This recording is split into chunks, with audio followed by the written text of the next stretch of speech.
DCTRC, we have the Director, Dr. Nona Marlene Ferido. From the Coordinating Council of Private Educational Associations or COCOPEA, we have the Executive Director, Attorney John Jacome. From the National Association of Public Secondary School Heads Incorporated or NAPSHI, we have the President, Dr. Roland L. De La Cruz, together with Ms. Maria Josefina Bueneluna, Principal of Mariano Marcos Memorial High School, and Ms. Maria Eva S. Nacion, Principal of Florentino Torres High School.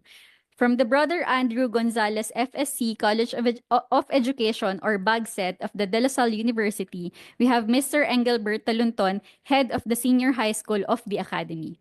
From the University of Santo Tomas College of Education, we have Dr. Marilyn Quintana, Principal of the UST Education High School. And last but definitely not the least, we have the President of the Unified Tibet of the Philippines or UNITIVET, Reverend Father Onofre June Inocencio. Thank you, sir.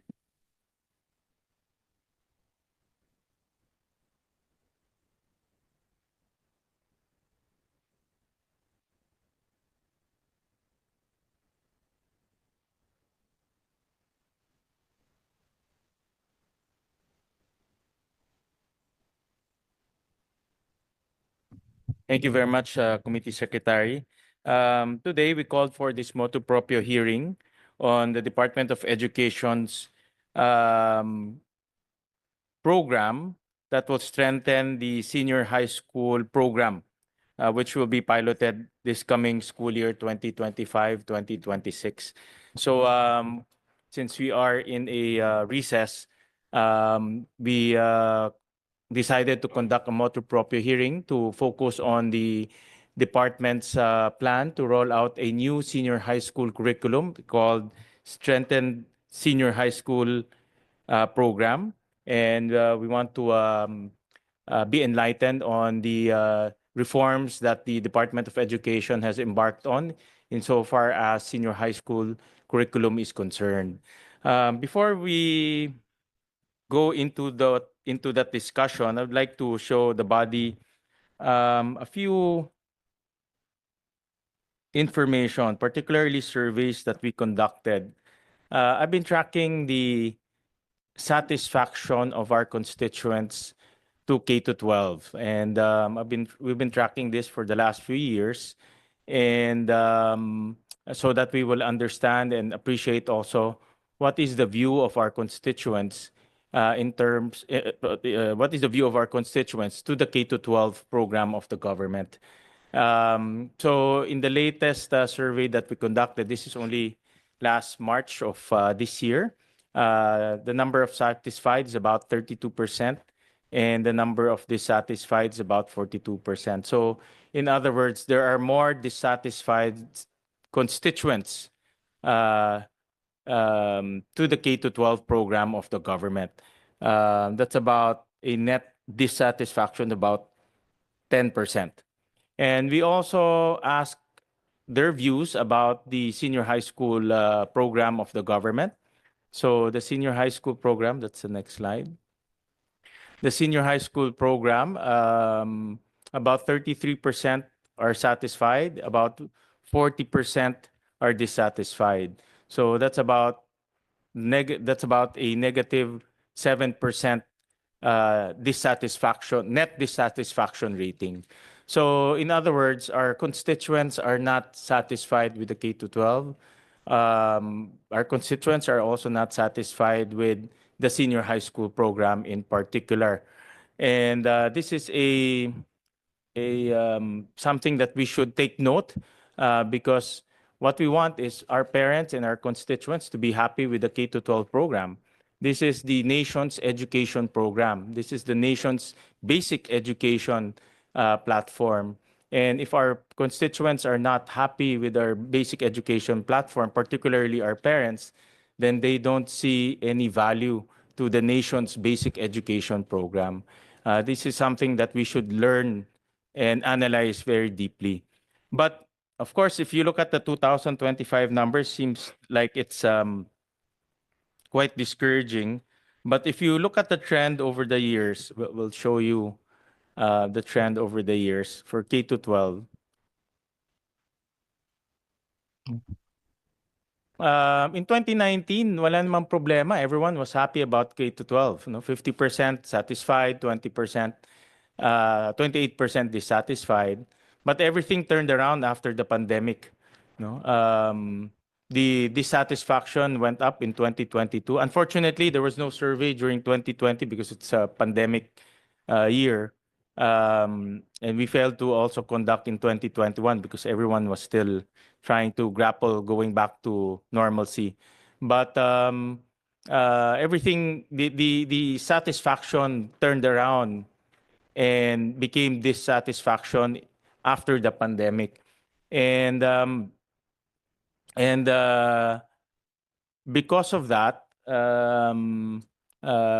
after the pandemic, the height of the dissatisfaction was in 2023, about 52%, and satisfied about 32%. The good news is it's going down. No? The gap between satisfaction and dissatisfaction is actually narrowing. No? So in other words, over the years, the reforms and programs that the department is implementing on the ground, people are seeing some benefits, out of it. And that's why if you look at the dissatisfaction, which is the red one, and dissatisfaction is going down, the gap is narrowing. But the thing is, it's also going to the undecided or cannot say. So people are seeing some benefit, but they cannot say whether it's good or not. No. But the good thing is the dissatisfaction is going down. No? So, in other words, we should continue the reforms that we are doing in order to eliminate dissatisfaction, and our constituents will see the beauty and the benefit of our basic education program in our country. The next slide is the senior high school. The same, over the years, the gap of dissatisfaction and satisfaction is also narrowing, but it's going down to the undecided. So meaning people are not very sure whether it's beneficial to them or not. But the good news there, the number of dissatisfied is going down. If we continue that trend, hopefully in the next few years, we will see more people happier and satisfied with our K to 12 and senior high school program. My own personal analysis to this is because of the pandemic. The pandemic exposed a lot of weaknesses, both economically and also in our education system. I think during the pandemic, a lot of people were jobless, their income went down, their livelihoods disappear. So because of those economic factors, the senior high school in particular became a burden rather than an asset for them, no? Because wala ka ng trabaho, because you were laid off because of the pandemic, your factories, your restaurants were all shut down and you were not earning, and then you still have to pay for 2 years of schooling in senior high school, which our constituents do not see any return to them. No? Wala silang nakikitang benefit, wala silang nakikitang return para sa mga pamilya nila. That's why I think there was a big change during the pandemic.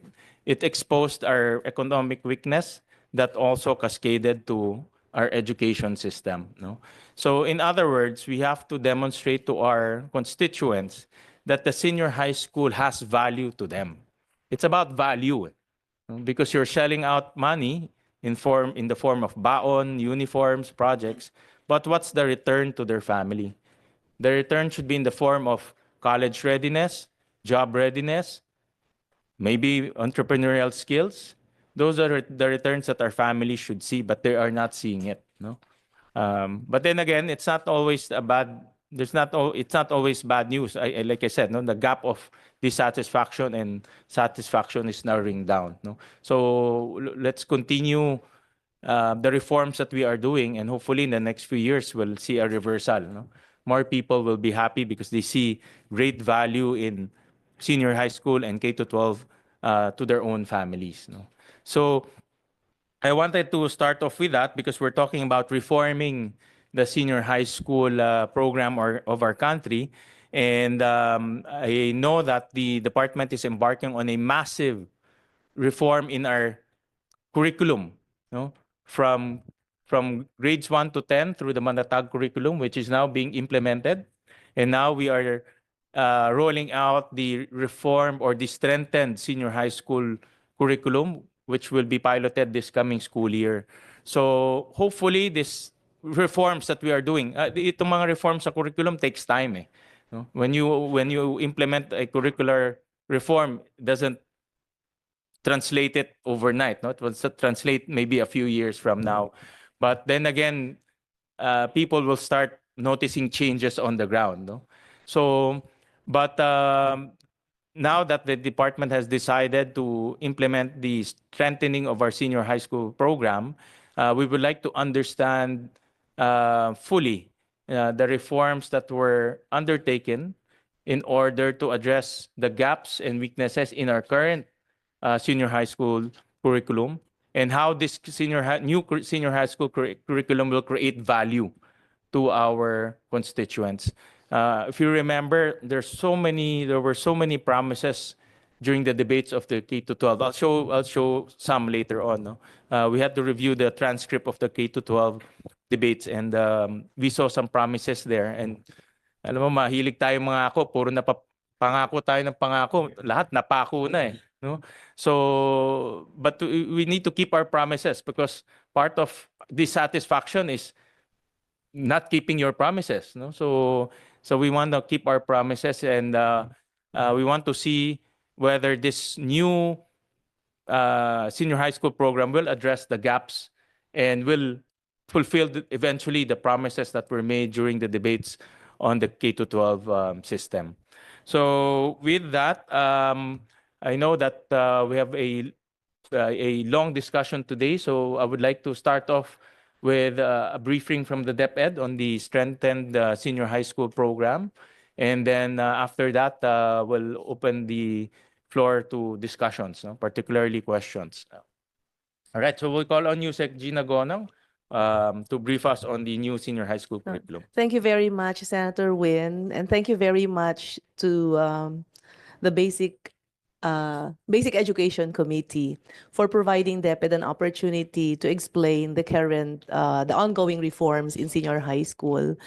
The ongoing reforms stem from the directive of the President to Secretary Sani Angara to ensure that we can help prepare our students to become more ready for the life of work or for college education, thereby giving them a better future.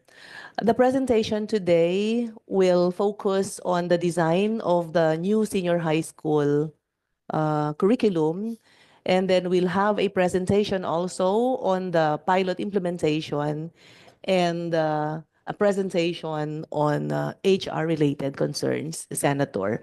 So the first presentation will be done by Assistant Secretary Janier Datucan. May I turn this over to ASEC Datucan, please.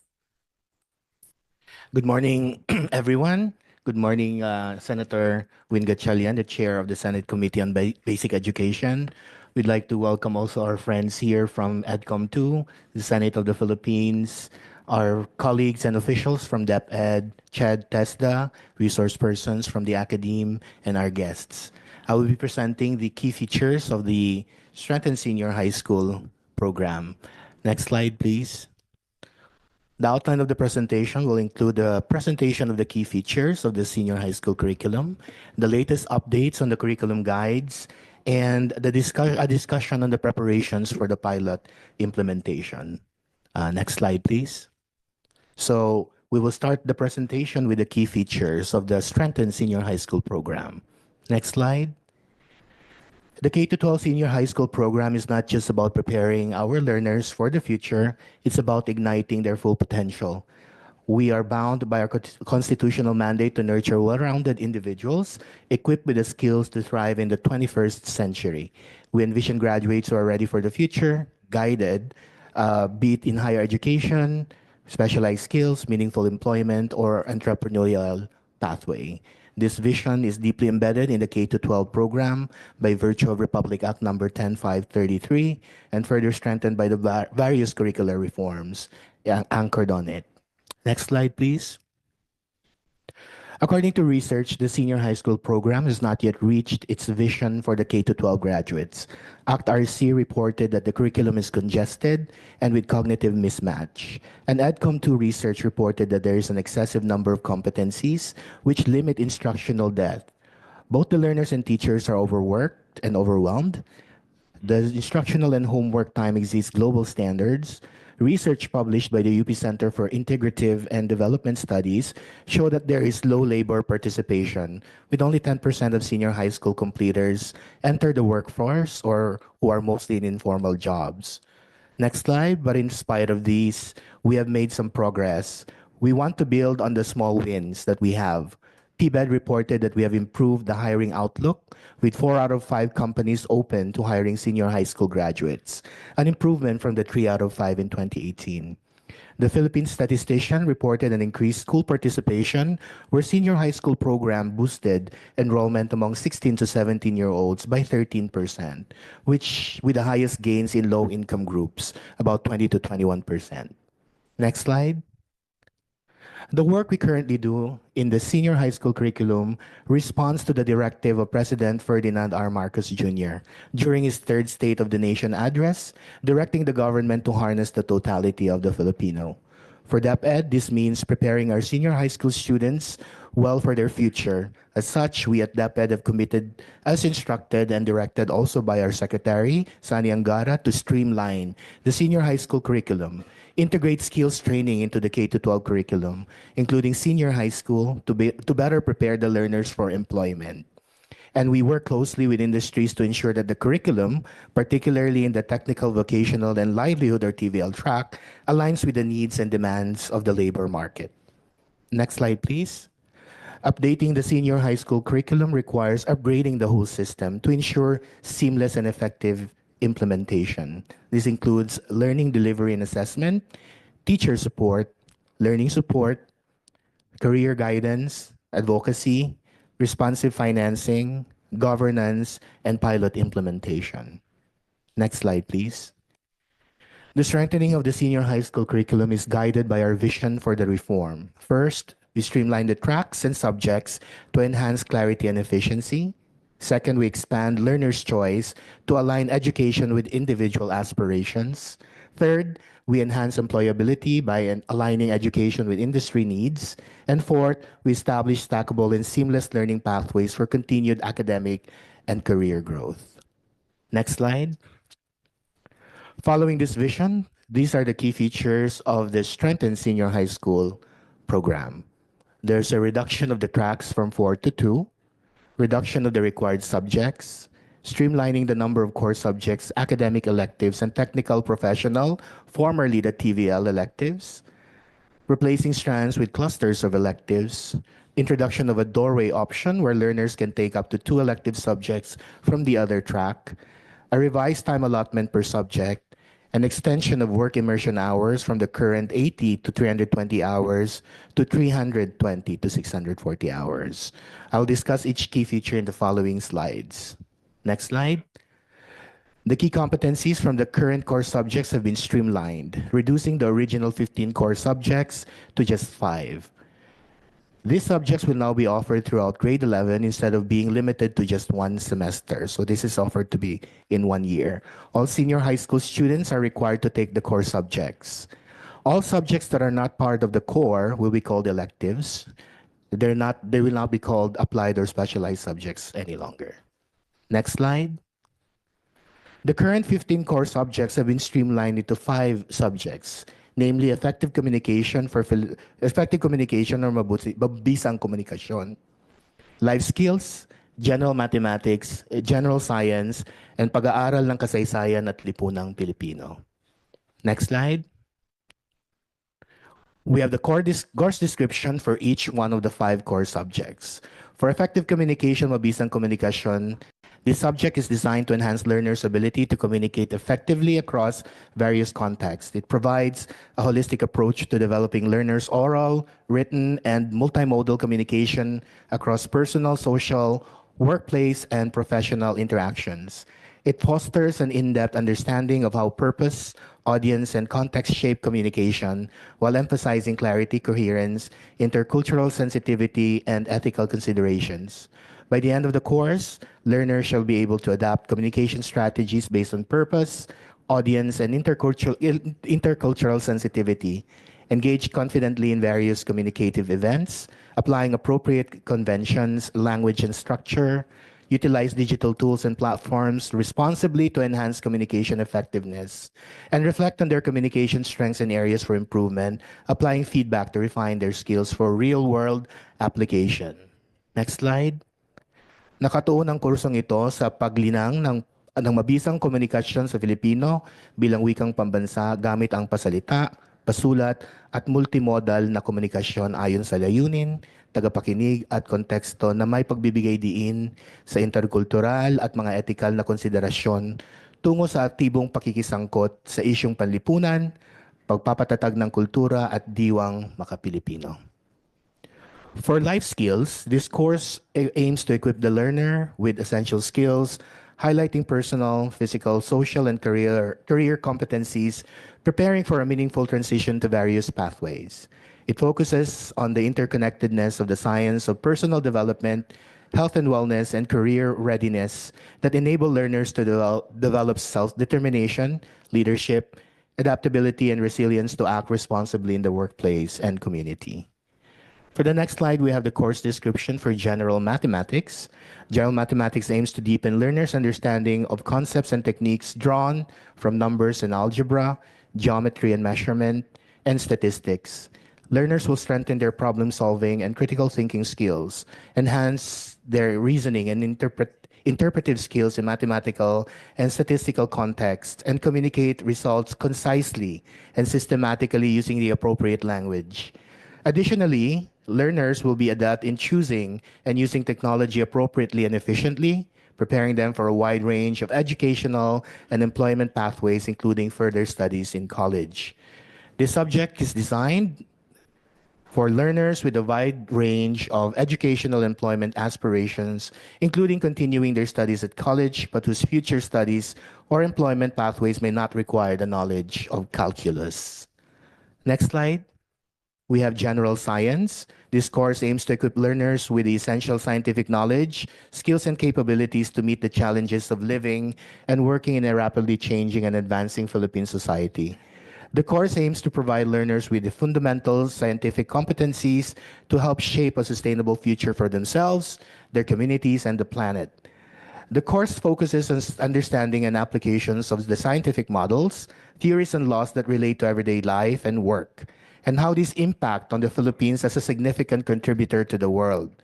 The curriculum uses a transdisciplinary approach to build understanding of the ways that chemistry, physics, earth and space science, and biology interact to explain natural phenomena, as well as how they can be utilized to advance the Philippines economy.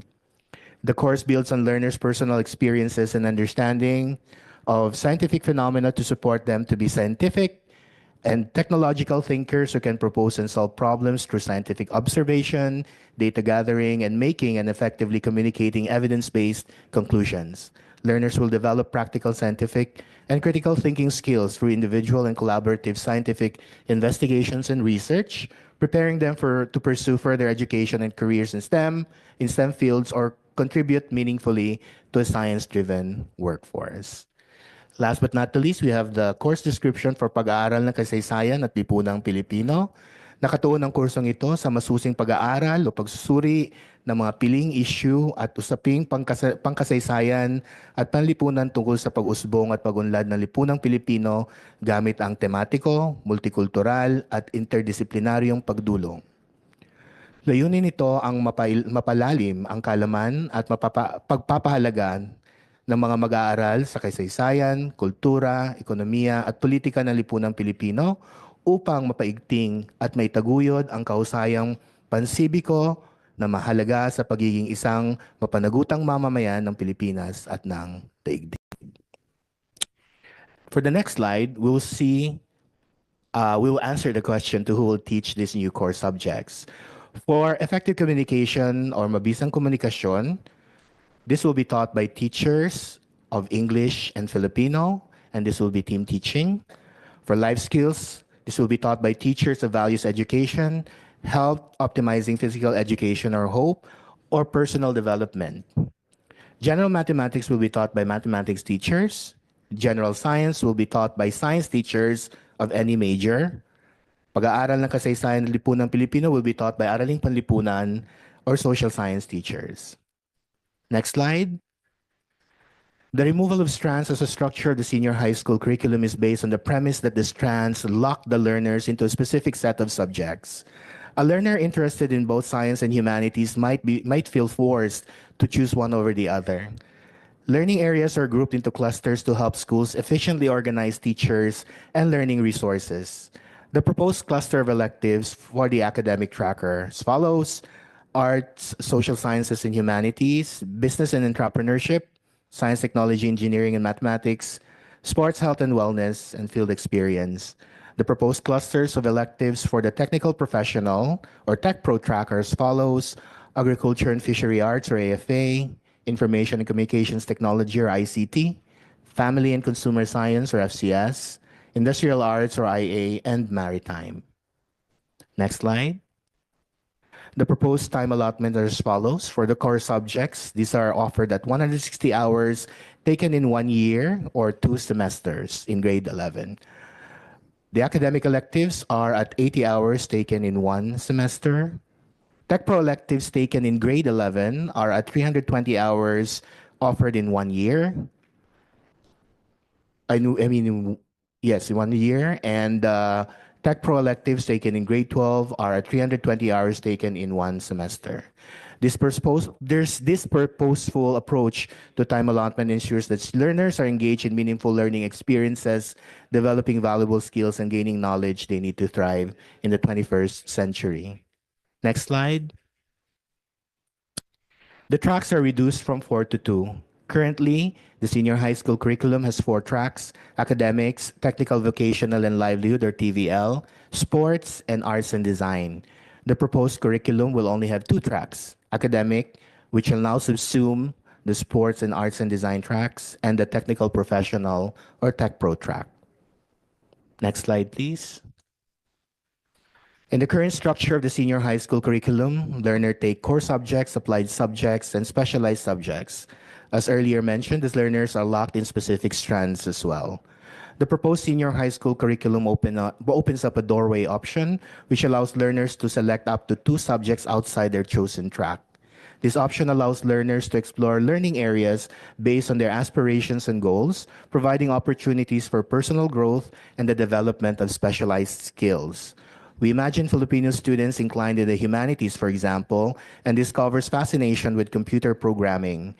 This new flexibility allows them to explore an ICT programming elective, opening up exciting possibilities for future prospects. Next slide, please. We move on to the updates on our curriculum guides. Next slide. As of yesterday, the curriculum guides have been finished and are finished undergoing language editing and are routed to the resource persons for signing off. The layout and formatting of the CGs are currently ongoing, and once approved, the CGs will be approved through the proper channels within DepEd. Next slide will show you the indicative timelines as provided in this slide here. We started in February 3 to 7, 2025 with an interagency alignment workshop. In that workshop, we invited resource persons from various, from the academe, from various institutions. We also invited our partners from CHED and TESTA to be part of that alignment workshop. That also continued from February 10 to 14 and February 17 to 21. By February 24 to 28, we finalized the curriculum guides for life skills in this case, and then in the final interagency alignment workshop on the last TechPlo core electives. In March 24, we had an alignment meeting with CHED on the senior high school core curriculum. We opened public consultation from April 4 to 25, And by April 28 to 30, we had an interagency workshop on the finalization of the curriculum guides, again inviting our friends from CHED and TESTA and our resource persons from the academe. And by May 5 to 7, that's yesterday, we finished the final editing, language editing of our curriculum guides and are now being routed to our resource persons for signing off. That ends my presentation for the first part. I would like to call on USEC Malcolm Garma for the preparations for the pilot implementation. Yeah, thank you very much, Secretary. Good morning to everyone. Good morning, Mr. Chair. Good morning to all the stakeholders joining this hearing. So, given all those preparation insofar as the curriculum reforms are concerned, so we decided to test out the implementability and the operability of the curriculum by way of doing our pilot implementation. May I emphasize, Mr. Chair, that this is not just a pilot implementation, but this is basically a pilot study. So we would like to learn more in terms of the reforms, the effectiveness of the reforms that we are introducing insofar as the strengthened senior high school is concerned. And by way of defining our pilot study, we are collaborating with the IDS so that we'll have a more concrete and more evidence-based evaluation on how we see the pilot implementation will be happening at least for this coming school year. Next slide, please. So we start with the selection of the pilot schools or the pilot school sample numbers or sample schools. Next slide. So, Mr. Chair, we subjected the selection of the sample schools by way of a nomination process. So, in April 4, we issued the joint memorandum subjecting our regions to do the selection process and the nomination process. So we started, Mr. Chair, by really exhausting the information dissemination to our field units, to all our schools. Ano ba po yung key features ng ating pong strengthened senior high school? And the basic parameter that we are looking into is really the interest of the schools, particularly the school heads or the school administrator, to be part of the pilot study.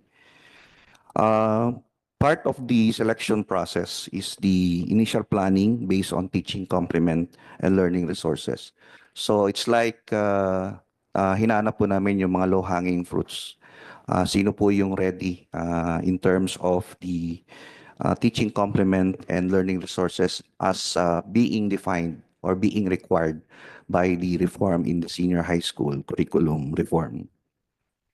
And then phase 3, we also factored in, Mr. Chair, the importance of career guidance counseling. So we introduced what we call as the Landas Toolkit.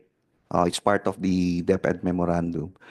This is to give premium and emphasis on the choice of the learners and also in consultation with the parents, so as to also guide our schools who will be interested to be part of the pilot study kung ano po yung mga elective courses that they can offer at least for the first year of the pilot implementation.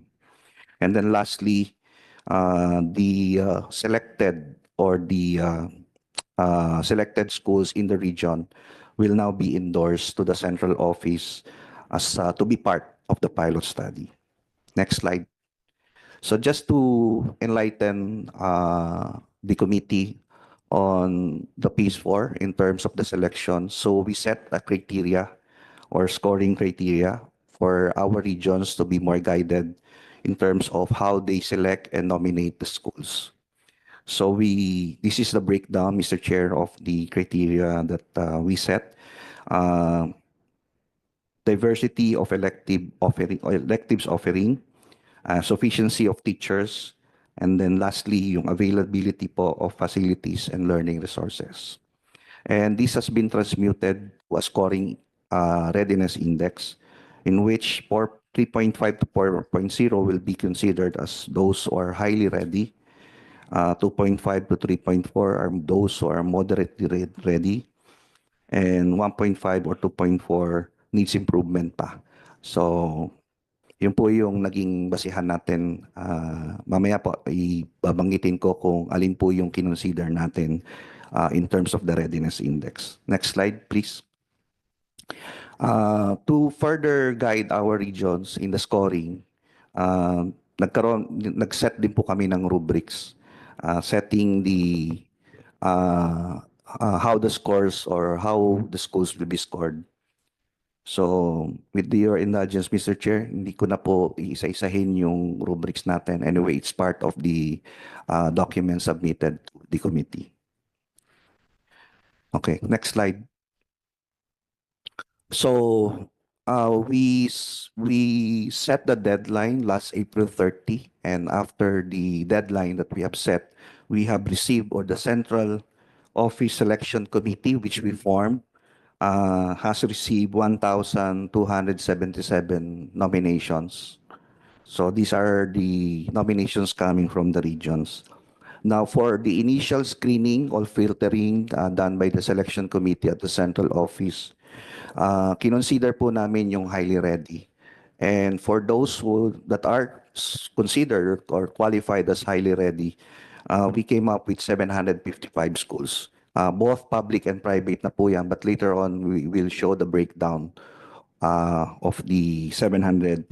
However, upon further validation of the 755 schools, meron pa po kaming mga nakitang may mga kakulangan doon sa documentation, and hence we have came up with this initial number, initial final number of 727 schools that are considered or that will be considered to be part of the pilot study. Next slide, please.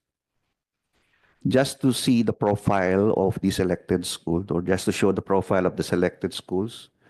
So, 160 of the 727 schools, Mr. Chair, are coming from the private schools, while 567 are coming from the public schools. So pag tinignan po natin, anong percentage po nitong number na ito based on the universe. So basically, yung 160 of 4,878 total number of private schools offering senior high school. This is about 3.29%. While the 567 of the 7,743 public senior high school, this is 7.32%. So more or less, pag in-aggregate po natin, Mr. Chair, we have around 6% of the sample schools that will be part of the sample of the pilot study, rather. Part of the parameters that we will be using in terms of looking at the 6%, okay, is in terms of school size. Or we also would like to see the pilot study in terms of schools located in rural areas and those schools located in urban areas. And also would like to see the variety or the track offerings, Tech Pro, academic, or combination.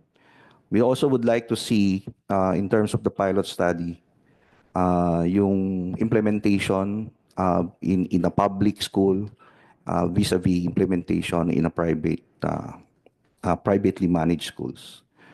And we also would like to see, because part of the sample that we have identified are standalones. So gusto po nating tingnan kung how would the standalone be implementing the strengthened senior high school versus those with integrated senior high school. So next slide, please. For the public schools, most of the schools that are initially qualified are coming from the large, in terms of the size typology, followed by very large, and then medium. Meanwhile, for the private schools, mostly are large, followed by medium and small. Only 20 schools that were initially qualified are rural or those located in rural areas, while 707 of the schools are coming from the urban areas. Of the 727 schools, there are 60 standalone schools or standalone senior high school, while the remaining 667 are coming from integrated senior high school. Next slide, please. So this is, Mr. Chair, just to show the breakdown of the nominations and the qualified schools coming from the regions. So it's not it's worth taking note that in Region 4B, tatlo lang po yung na-qualify.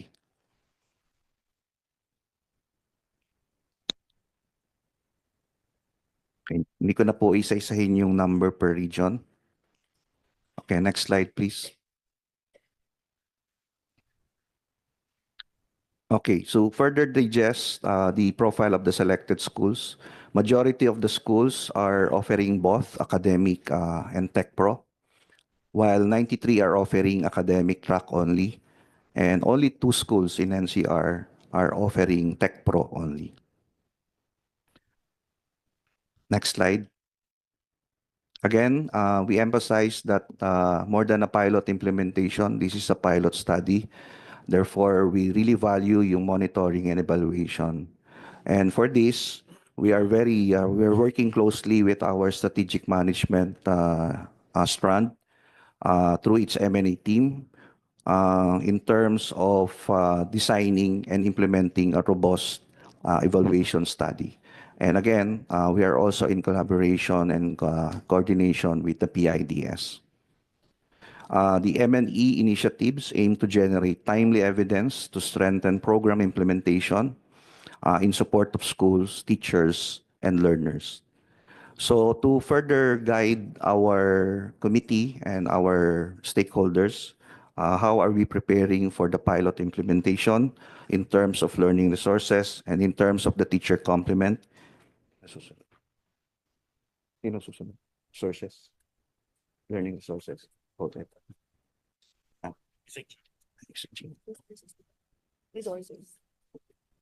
So we're turning over again to our BLR strand through the OUCT in terms of the preparation for the learning resources for the forthcoming pilot study implementation of the strengthened senior high school.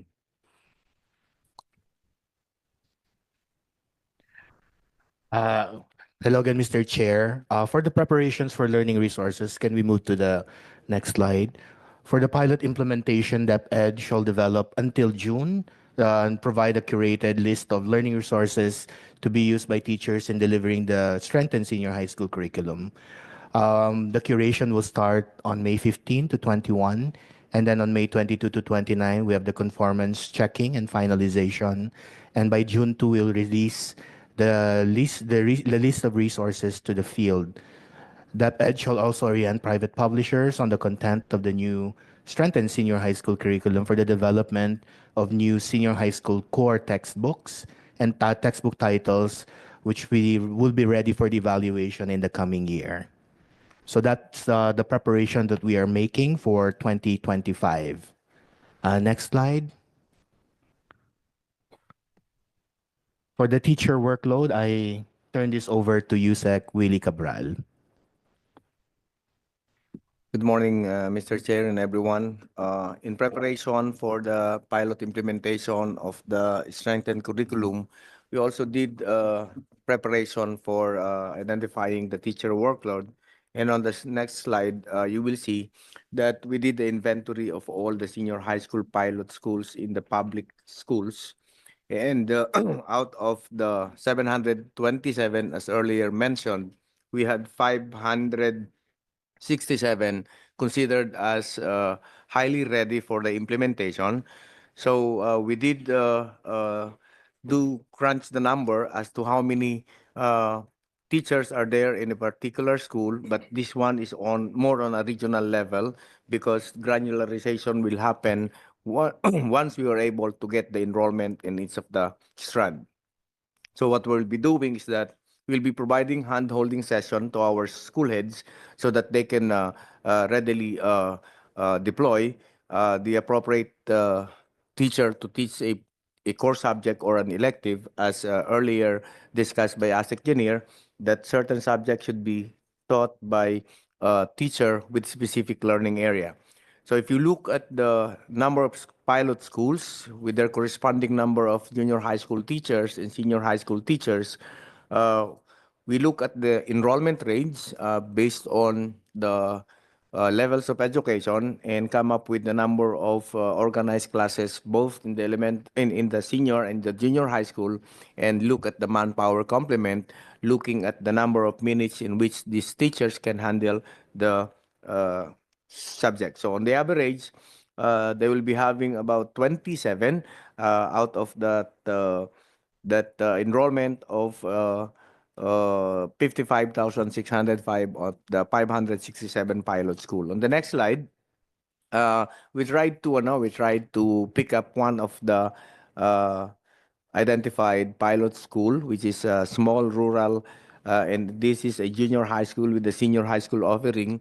We tried to find out how many students are there in junior high school and senior high school, identify the number of teachers in each of the particular learning area, and how many can really fill in the gap in case there will be shortage in terms of specialization in the senior high school. And this actually is to come up with some sort of equitable distribution of teaching load in both the teachers, especially so when the school operates on an integrated scheme of the junior and senior high school, ensuring that all of the teachers are provided with adequate number of teaching loads. Uh, in terms of possible mismatch in pilot schools, we run also the PRC taxonomy because the PRC identified that a graduate of a certain course can be attributed as specialized on math, physical science, and biology. And this will be coupled with additional capacity building so that they can readily handle the teaching of the defined curriculum guides in each of the learning areas or core subjects as identified. So as a matter of action plan, since we'll be implementing this, the teacher requirement analysis shall be fully granularized down to the school level by integrating all of the data element in our strategic uh, inventory for deployment efficiency, which is a system that we are using as a dashboard, and to identify regions and divisions with severe excess or shortage of teachers per specialization. What's good about senior high school is that it is not lodged on a specific school. It is actually division based, so that there can be a legroom for redeployment in case there is a need to redeploy. So the data collection is also being mobilized, and the teacher specialization inventory can also be shared to all of the stakeholders, internally, externally, and then the HR policy on specifying the mismatch in terms of workload, education and training and equivalency, and if in need, there will be some sort of transfer or detailed reassignment of teachers, which will happen before June.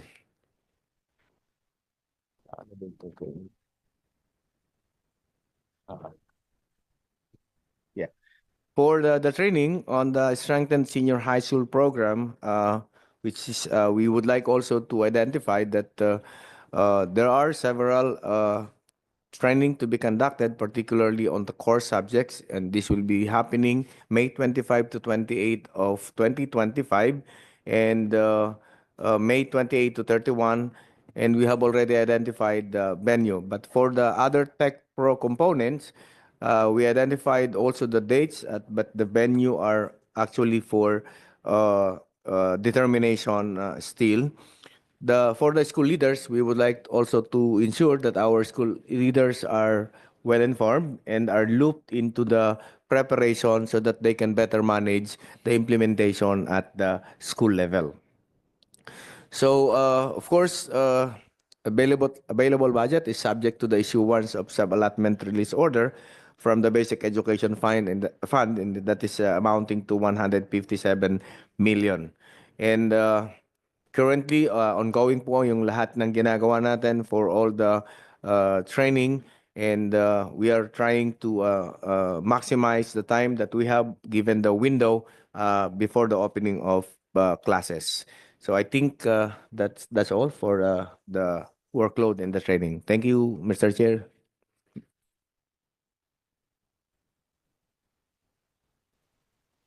Thank you for that very comprehensive presentation on the rollout of the new strengthened curriculum. I just want to go to the basics, no, so that we'll be guided accordingly. So based on the presentation, there are about 727 pilot schools, identified pilot schools. And based on the timetable, correct me if I'm wrong, school year 2025-2026 will be the 727 pilot schools. Then school year 26-27, what will happen subsequently? Full implementation already? What will happen? Mr. Chair, may I? Yeah, go ahead. Okay, so we will be rolling out the pilot study the pilot study for this coming school year, but we would like to see that the full rollout will be happening the following school year, Mr. Chair. That is school year 2026-2027. 27. So that will be the full rollout. Yes, sir. We hope to fully roll out by the following school year. The following Yes, sir. school year. So meaning all senior high school schools will be implementing the new strengthened Yes, sir. curriculum. Okay. So that's, and how many of these 727 are considered rural or in municipalities? There's no hard and fast definition of urban and rural. No? So Yes, sir. let's just say how many of those are in municipalities. No, we'll use that as a proxy for rural settings. No. We'll check on kung saan yung location, sir, nung na-identify natin na rural. But so far, based on the presentation, we just have identified ayan. Yeah, 20 schools ang rural and 707, Mr. Chair, yung ating urban. So we'll try to provide a more detailed dissection of the 20 schools kung municipalities po ito. Kasi, the point I'm trying to this is the point I want to emphasize. Based on our conversations with principals and frontliners, the problems of rural areas and the problems of urban areas are wildly different, no? Especially in terms of specialization and materials. No? So meaning later on we'll discuss about the electives and those subjects. So meaning if we will be coming out with electives and also different courses for Tech Pro, the principals will be mandated to look for specialists to teach those electives and Tech Pro. In urban setting, maybe it's easier. Maybe it's a challenge, but it's easier because you have abundance of talent in the area. But in rural setting, it's really different. So I wanted to put a lot of emphasis on the implementation in the rural areas, but based on your pilot, there are only 20 out of the 727. That might not be a good representation of the pilot implementation, meaning sana man lang 50-50, no? 50 rural, 50. I know that part of your rubrics is readiness, diba? But I think we should also consider the rural schools because the readiness of those schools is really a challenge. They might not be ready for the rest of the for a very long time. In my conversation with some of the principals in rural schools, until now, they're having problem. Alam mo naman yan, Willie, they're having problems in the current senior high school curriculum. No? Because it's very difficult to get specialists. It's very difficult to buy equipment. It's very difficult um, to um, to collaborate with industry. Some of them do not have industries at all. No? Kasi farming sila or fisheries. No? So the suggestion I want to make is let's include more rural schools so that we will have, kasi the end goal of the pilot is to learn, di ba? To learn what's wrong or to learn what's right, no? And to learn and to correct what's wrongs. So in that case, if we get more rural school, we'll have richer data on how to implement or how to correct what's wrongs, no? And how to address the problems encountered by the rural schools. No? I'm more concerned with the rural schools because based on my conversations, the challenge really is much heavier. No, nasa bundok sila, yung iba nasa isla. So the principals they really encounter a lot of problems. They want to fulfill the curriculum, but practically it's almost impossible, no, because of their geographic location. So my first suggestion is to include more rural schools so that we'll learn more from them and we can assist them later on what to do. No? Yeah. Yes, Father Inocencio. I think you raise a very important point, no? And that's why I wanted to see, first of all, since you are presenting a pilot study is a research. At the graduate school, whenever a student presents a research, first, he gives the title of the research. What exactly are you going to do with the pilot study? And that has to be defended. And then you are asked, what is the framework that you use in order to make the study? So that we have reference point by which we can refer our data that you might be gathering in that. Second is the sampling methodology. There are different kinds of methodology of doing the sampling, the random sampling, stratified sampling, purposive, all this one you learn, no? Exactly, I wanted to see those questions. What is the title of your study? And then what is the framework that you use in making the study? And what is the sampling methodology that you're going to use? I think this is very basic in terms of research, no? And then how do you gather the data? What are the statistical tools that you're going to use in order to analyze the data? And then how do you interpret the data? And these are the things that I was wanting to hear from the presentation of a pilot study. I am not very clear now, how do I refer now all the things that you have planned in order to, and then if that is the case, I don't know, maybe you have already a goal set in mind that you need the data to answer this. What are those things that you need to answer? So I think this is the process of usual basic research. And I don't know if they can do that kind of presentation now. What is your title of the research? What do you want to correlate? What do you want to answer? What are the questions you need to answer? So I think I'm expecting that in the presentation of a study. Yusek Gina, you might want to respond, or any from the DepEd wants to respond. Mr. Chair, may I respond on behalf Go of? ahead, go ahead.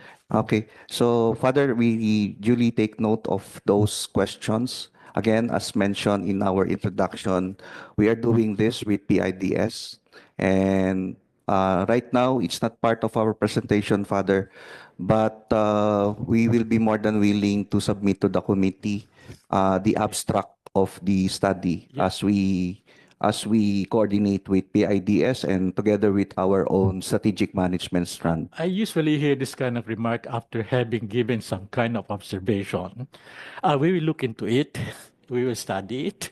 We will keep you informed of it. Okay? Many times. But then afterwards, we see the paper as finalized. Okay? So I think I've not lacked the opportunity to be able to reach out. I met several of you in several occasions. We had several discussions. And then also our groups, the SEAP, the COCOPEA, discussed all this issue at length. And we have come up with some of the observation forwarded to the office for consideration. The last time I met, was that I said, I needed a framework by which I can refer to the output that you are now telling us to examine, which is already a complete output of curriculum to be implemented. But we did not know how to dissect that element in the framework and try to see how does it fit with the framework that you are now trying to engage us. What is this framework of the new senior high school curriculum? And then you begin changing some kind of concepts, Tech Pro. I don't understand Tech Pro. But I know career. Students are prepared for career after basic education. Either they go for a career where they examine more the science of it and explore the expansion of knowledge, that is the professional. And then when you have the science of it translated into practical living, that is technology technical. So I said, career can be going to the academic side of it, the professional way, and then you will have to be qualified by different, acknowledging body that you are a doctor, you are a master on this. That is the professional. But the translation of all those enlightenment of knowledge, put that into practical living, that will be technology and therefore career technical, that will be the proper way to address that area. And that is the way it's now being referred to. So to remove the bias of tech book, as in tertiary education, it's separated into higher education and lower education, which has been branded in the mind of our people that if you take tech book, you are lower. And therefore the aspiration is that they want to be higher. Everybody wants to go to college with a degree. But we know that industry said you don't need a degree in order to be to gain a gainful employment, even higher than the engineers and all these ones. So I guess those things are supposed to be very clear for us. What do you mean by career? What do you mean by professional? What do you mean by technological? What do you mean by technical?